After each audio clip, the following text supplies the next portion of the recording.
admitiendo el domingo. Pero vamos a tomar contacto y además él es un ex juez federal de la Nación, tiene mucho conocimiento de la justicia, con uno de los denunciantes ante el Foro Penal y Económico de esta estafa Libra.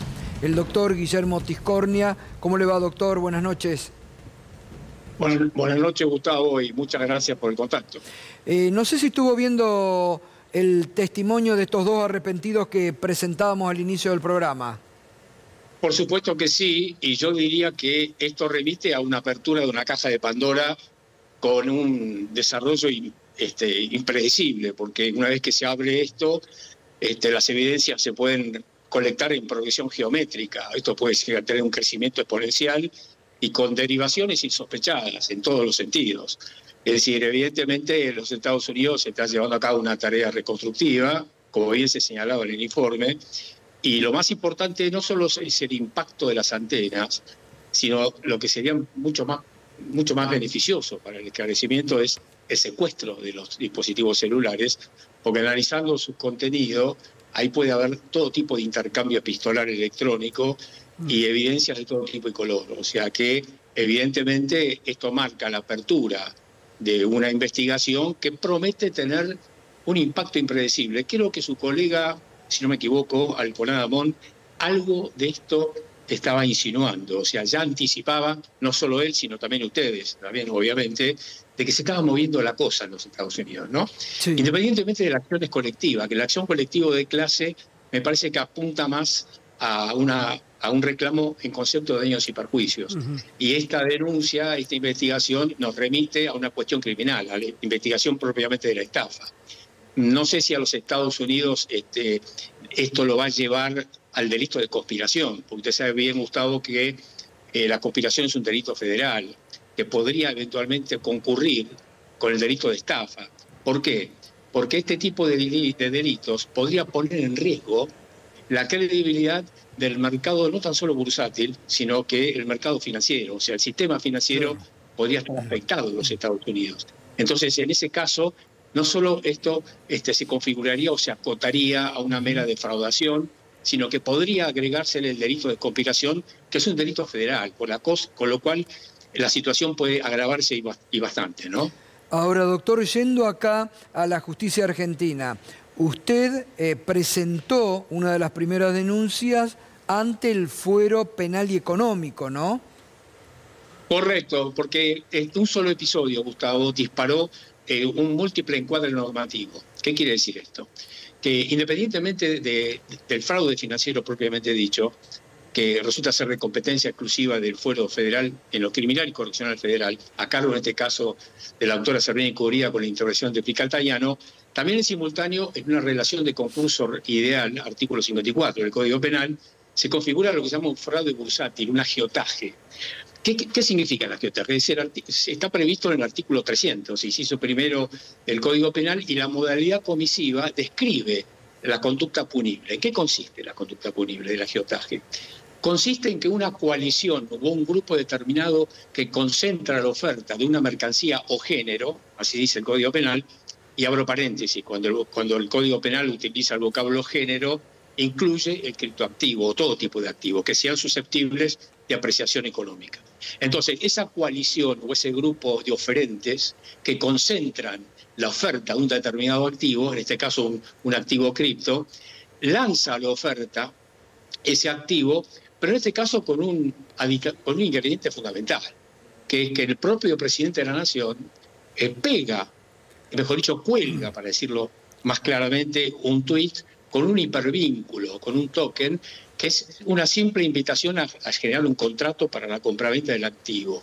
Entonces, esta coalición de tenedores, cuando ven que hay un crecimiento exponencial en la cotización del activo, lo que hacen es rápidamente retirarse de la oferta previo a vender sus existencias. Entonces, al salir corriendo con el dinero, provocan el derrumbe en la cotización del activo. Bueno, esto se llama inflar artificialmente la cotización del activo en un sentido, en primer lugar, hacia arriba, y luego provocar el derrumbe. Esto se llama agiotaje. Ahora bien, alguien podría decir que en la Argentina la Comisión Nacional de Valores no ha regulado este mercado cripto. Sin embargo, Gustavo, el año pasado, en el transcurso del año 2024, la propia Comisión Nacional de Valores ordenó crear un registro de inscripción obligatoria para todos los operadores cripto, lo cual ya habla de un principio de regulación. Claro. De modo tal que el agiotaje, a mi juicio, tiene serios visos de encontrarse configurado. Ahora bien, ¿pero qué sucede? También se da una situación de carácter procesal. ¿Qué significa esto? El Código Procesal Penal de la Nación, en sus artículos 41, 42 y 43, establece la regla de conexidad de los objetos procesales. Y acá se da una situación específica. El agiotaje tiene una escala penal muy misericordiosa, Gustavo. Tiene un mínimo de 6 años y un máximo de 2. Esto en términos de una futura reforma legislativa al Código Penal debería replantearse, porque realmente un máximo de 2 años parece chiste a esta altura de la vida. Aparte, entonces, ¿qué quiero decir cuando los propios protagonistas, los CEOs arrepentidos, están hablando del mayor robo de una familia y de la mayor estafa? Ellos mismos huyen horrorizados, ¿no? Exacto. Ahora, a lo que voy, Gustavo, es que por las reglas procesales, yo no descarto que el proceso judicial que tramita ahora en manos del juez doctor Marcelo Aguinsky, con la intervención de la Fiscalía número 6 del Foro Penal Económico, termine concentrándose por razones de conexidad de objetos procesales, todo concentrado en una misma sede judicial. ¿Por qué? Con la jueza Servini.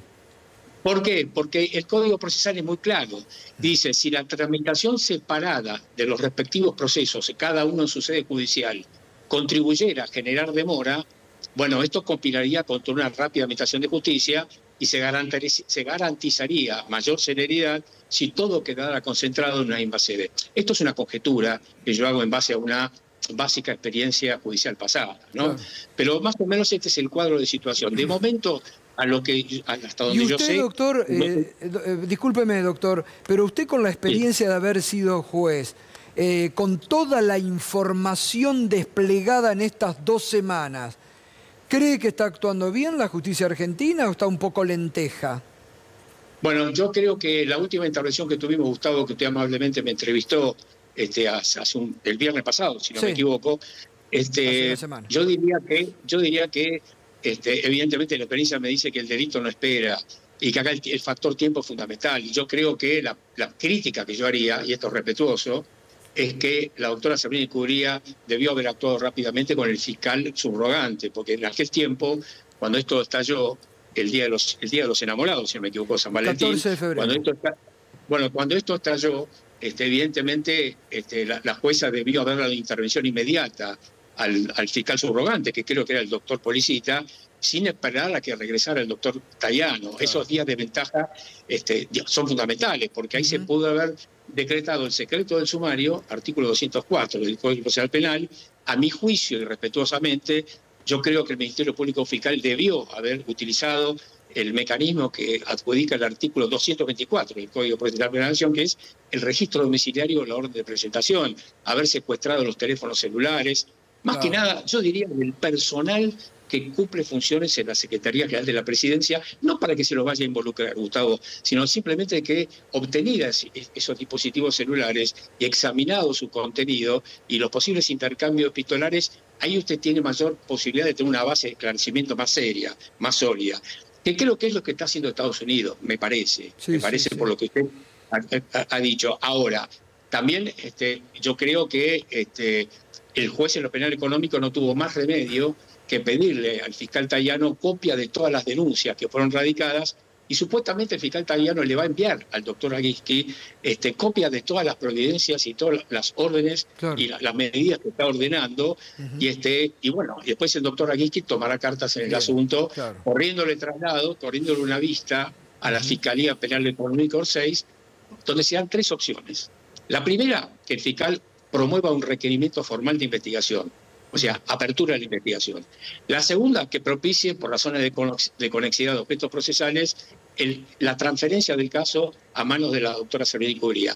Y la tercera, que yo juzgo respetuosamente bastante improbable, es que el doctor Aguinsky termine por desestimar la denuncia, y me parecería un temperamento muy prematuro, me parece.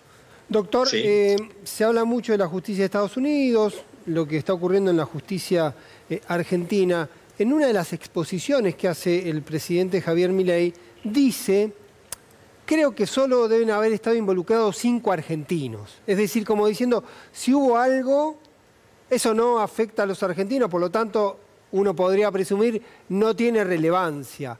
Esto, para la justicia argentina, ¿constituye algún elemento particular? ¿Podría ser un aliciente para decir, si no hay perjudicados argentinos, no tiene importancia? Yo creo que no. La respuesta es negativa.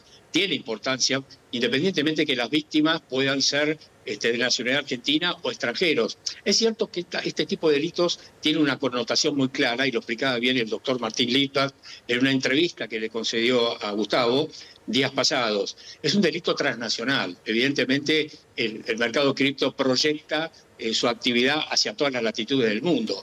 Pero aquí se da una situación muy particular, que es que se insertó un hipervínculo, un token, y nada más y nada menos que desde la IP, desde el dispositivo electrónico personal del presidente de la Nación. Independientemente que haya sido en la residencia de Olivos o en Balcarce, que eso es un dato muy circunstancial, porque eso determinaría si en definitiva debería intervenir Comodoro Pi o la Justicia Federal de San Isidro. Eso es un dato totalmente circunstancial.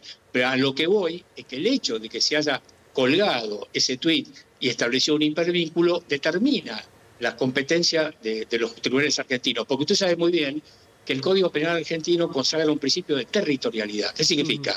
Que el Código Penal se aplica a los delitos cometidos dentro de la jurisdicción de la República Argentina. Claro. Pero el mismo Código Penal establece un principio de excepción, denominado principio de real o de defensa, que establece que la jurisdicción argentina debe intervenir cuando el delito, cuando los efectos del delito debieran producirse en el territorio de la jurisdicción argentina.